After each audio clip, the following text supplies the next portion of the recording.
welcome, Devil Sniper here, and today I'm bringing you episode number 15, season number 1 of our career mode with West Ham United. So, thus far, it has not gone to plan by any stretch of the imagination. We have pretty much struggled all season long. We've been playing some wonderful football, some beautiful football, but we just haven't been delivering the correct results and getting those points on the board. It's been reflected by the board questioning, am I the right man for the job? We did dig out a few results and the board showed faith and have kept me in charge, but you know, for the first time, I will admit I'm actually worried about my situation and my managerial ability, and if I will continue to have a job as the season continues, because as much as playing good football and passing the ball around really nicely and beautifully and, you know, creating chances, if you don't take those chances and convert chances into goals and goals into points, what is the actual point? At the end of the day, I'm judged on results. I'm judged on my ability to obtain the best from the players that I have at my disposal, to then turn that into points, to find the right calculation, the right formula, and to turn it all into points and get the club to where they belong, which is clearly in the top 3. Which we know is a couple of seasons away. You know, season 2, season 3 would be nice to think that we could start knocking on the door of the top 3. Season 1, season 2, we should really be knocking on the door of the top 8. And at this moment in time, we don't even look like we can finish in the top 12.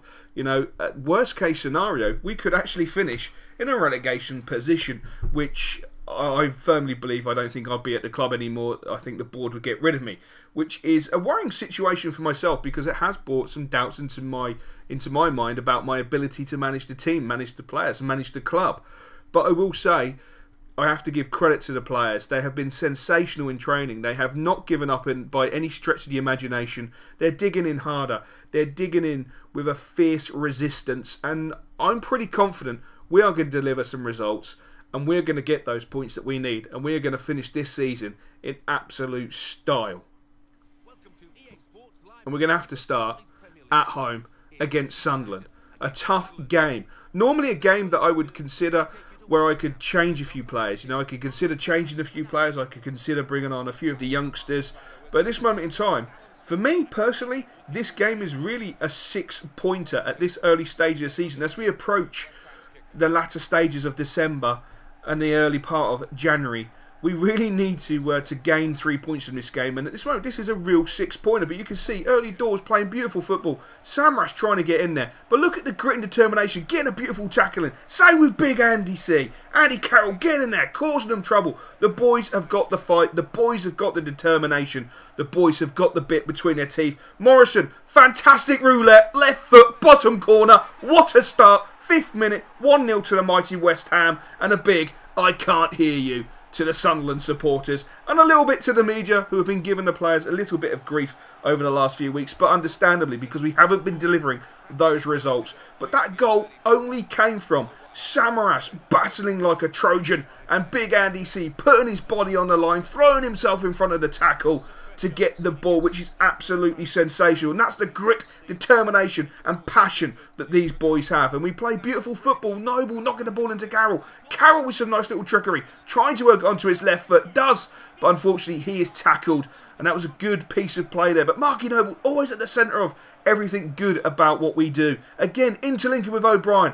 Noble switches the ball out to the right-hand side to Byram. Byram onto Downing. Downing with a beautiful ball through to Carroll, but Carroll was a little bit late on making his run forward. Otherwise, that could have been the 2-0 and the 2-goal cushion that we need. But Matty Jarvis, a beautiful ball into Ravel Morrison, looking to go for the cross. Unfortunately, it's a great block by the Sunderland defender, and we come away with a corner, which Ravel will take himself. Swinging the ball in deep to the back post. Great big header there from AC Andy Carroll, but he puts it just over the bar. And you can see he's screaming with such passion that he knows deep down he should have buried that. He's just stuck down the top corner. He didn't. And that was an opportunity that hopefully we won't rue. But at half-time, it is West Ham United 1, Sunderland 0, and things are going right at this moment in time. But I decided to take off Matty Jarvis, has a slight ankle injury, and I'm bringing on Vastay. From all accounts, Matty Jarvis should be fit for the next game. It's nothing too serious. He might not start at this moment, but it's not an injury that could threaten him for a few weeks, thankfully. So we'll see how he progresses. But look at the run by Ravel Morrison. Beautiful ball played through, but Morrison is playing so well at the moment. He really does deserve a full England call-up. He has been sensational all season long. A real little gem. Vastey out on the left-hand side. Great ball into him. Goes for the nice little bender into the top corner. Unfortunately, just does not connect properly with it. And it goes wide. But that would have been a beautiful goal. The keeper didn't even react. I think he thought it was going wide, so he could have looked a bit of an idiot if it did nestle in, but unfortunately for us, it didn't. For Sunderland, it did go wide, but Byron playing a beautiful ball forward into Andy Carroll. Carroll with a sensational ball into Vastey. Vastey breaking into the area, left foot, pulls the trigger, and another great save by the Sunderland goalkeeper. Really applying the pressure, really showing the boys that we do mean business, and we just got to hold on, which we do. 3 points delivered. 3 points delivered. West Ham 1, Sunderland 0. And I cannot tell you how overjoyed I am to get a victory. I really thought the morale was going to be even lower if we got a draw or a loss. We didn't. We stood hard. We stood fast. And we managed to pull off 3 points. Ravel Morrison dominated the game. He was my number 1. Mark Noble all season has been a god. He gets second place for man of the match, and Byron was sensational. He picks up third place. He really has grown into an absolutely top draw right back.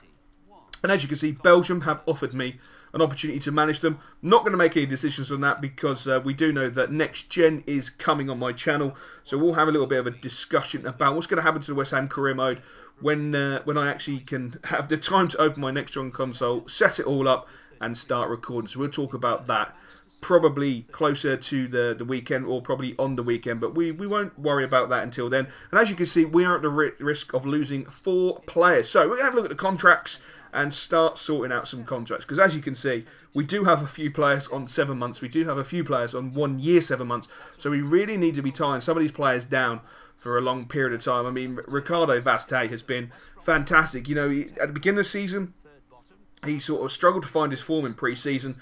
We started the season, he came on a substitute, scores a couple of goals. He's been playing really, really well, and he deserves a new contract. He really has done a fantastic job. If I've asked him to play right midfield, he's done it with a smile. If I've asked him to go up front and play the lone striker role, he's done it with a smile. He's been absolute gem to work with all season long. All season long.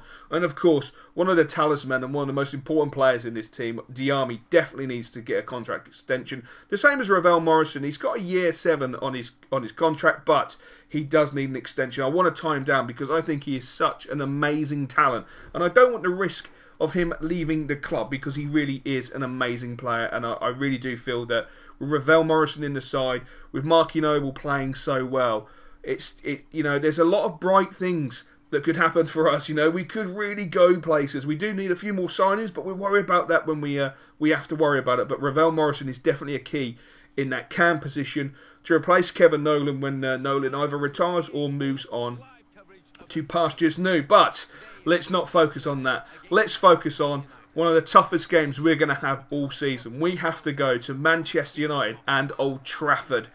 What a tough away game. What a tough away game. It makes the game against Sunderland even more important. Picking up those 3 points, giving you that extra boost of confidence to go to such a big club on such a big stage, really does change the dynamic of the club's morale, the players' confidence, and hopefully we can deliver a result. As you can see, we're in 13th position. 5 wins, 4 draws, which is disgraceful, and 7 pitiful losses, which is absolutely horrendous, and -1 on the goal difference is embarrassing. 19 points.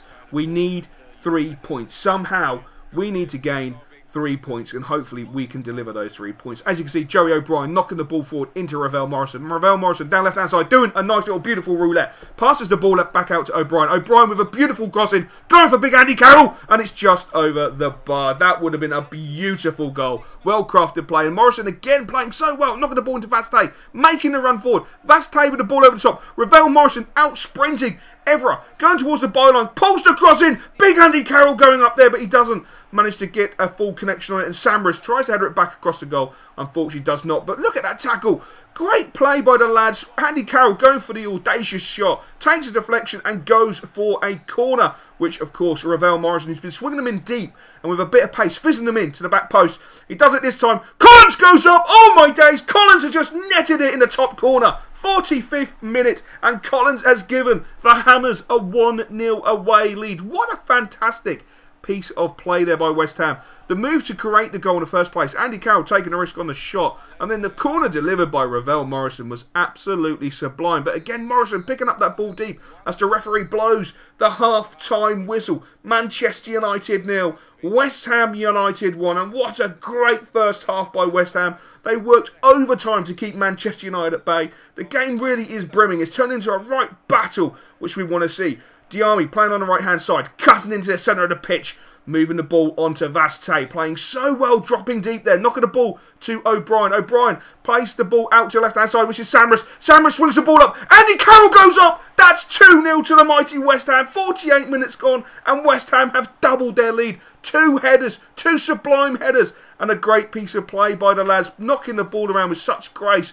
But look at the determination by the boys. Morrison going in hard on Fellaini, but he manages to break forward, and thankfully the Russian linesman awards him offside. But it comes to something when your players, your star players, such as Ravel Morrison, are giving their heart, throwing their body on the line, getting in there as hard as they physically can to stop United. Great piece of play there. It looked like it was a bit of a foul, but the referees allowed play to go on as Collins has the ball. He knocks it onto Frederick Sorensen, who's been playing absolutely sublimely. He passes it to O'Brien, who's had a great game. Forward to Samras. Samras coming inside the pitch, knocking it into Marky Noble, who's been absolutely sensational. Not just today, but all season. The ball's fell onto Diame. Diame with a beautiful ball over the top. Oh, Vaste nearly got hold of that. But Manchester United pick up the ball, and a great tackle yet again comes to Andy Carroll. He switches the ball out to the left-hand side, on to Samras. Samras cuts inside, pulls the trigger, and a great defensive header. But the ball's with Ravel Morrison, breaking into the box, and again a fantastic shot and a great save by De Gea. But Manchester United are really under the cosh. West Ham are not letting up. They're pushing for that third and important goal. But it looks like we're going to be making some changes. The lads have run themselves ragged. Diame has been non-stop, the same as Morrison, and Andy Carroll is living up to his reputation of being an absolute bloody tank. Hughesy picks the ball up, over the top, into Jarvis. Jarvis in the box. Jarvis finds the back of the net. 84 minutes and West Ham are in dreamland. Manchester United 0, West Ham United 3. Absolutely blowing Manchester United away. Marky Noble with a fantastic through ball. Jarvis has beaten the offside trap. Jarvis is into the box. Jarvis has found the back of the net. 4-0 to West Ham, 90th minute, and Manchester United don't only look beaten, but look absolutely destroyed. Their heads are starting to go down, and West Ham can sense that they have more than likely got the 3 points. There's no way, as the referee blows the full-time whistle, no way they can pull back 4 goals. The game finishes Manchester United 0, West Ham United 4. Collins 45th, Carroll 48, and Jarvis in the 84th and 90th minute. Fantastic play by the lads. Man of match, Collins. Absolute rock solid at the centre of the defence. Second place, Mark Noble. Anything good that came from us came through Noble. And in third place, Samras. He was an absolute handful all day. He may not be getting the goals, but my God, he puts himself about, which is absolutely fantastic. And then I'm hit with devastating news. Ravel Morrison does not want to accept the contract extension. He wants to move on at the end of his contract. So we have a year and 7 months left of Ravel Morrison unless we can change his mind. And as you can see, I received this email, this good news on the 24th December. Christmas Eve is when Ravel decided to tell me, which is devastating. But thankfully, Christmas Day brought me better news. As you can see, some of the boys have accepted. Vaste's accepted. Diame's accepted. Potsy accepted, and of course Mark Legend Noble has accepted, which is fantastic. And we're going to finish off with the Daily Jaffa. Number 1 for sports, number 1 for transfer news. So we're going to start in the top right hand corner. This was a story delivered to me by Stephen Von Tunk. Absolutely cracking name. If your name is Von Tunk, that is freaking awesome. SVT, love it. Noble given a license to play his best after a long pre-season with a change of management. Noble has spoken out to say that he's prepared to play his part and put the past behind him. Noble says that the new manager is showing more belief for him to play his best, and Noble is looking forward to getting plenty of game time, and with more confidence, this could be the time for Noble to become the legend we know he is. And again, reporter SVT, Stephen Von Tunk. Absolutely crackerjack name. I do love it. Bottom right hand corner. Do you have a story for the Daily Jaffa? If so, check out the link in the description for a new West Ham forum, where you can have a greater insight into the football club and of course the career mode. Failing that, if you're allowed to post in the comments in the section below. Thanks to Google Plus. Put your stories in there. I will be reading them, and hopefully I will be able to reply to you. But, you know, Google Plus is shit. So we move on to the main story. Hammers fans forgive form. West Ham fans overjoyed with the team turnaround in form at bloody last. Back-to-back wins is sensational. So the West Ham manager Locke stated on West Ham TV that the players have worked hard all season long, and the turn in fortune was well overdue. Locke went to say he hopes the fans will stick with the players through the remaining games and keep providing an electric atmosphere at home and at the away games to show the support the players deserve. Locke finished with, "It is never too late to make a push for the top six. With the lads clicking, nothing is impossible." Damn right. That's it for today. I will catch you later. Hope you enjoyed it.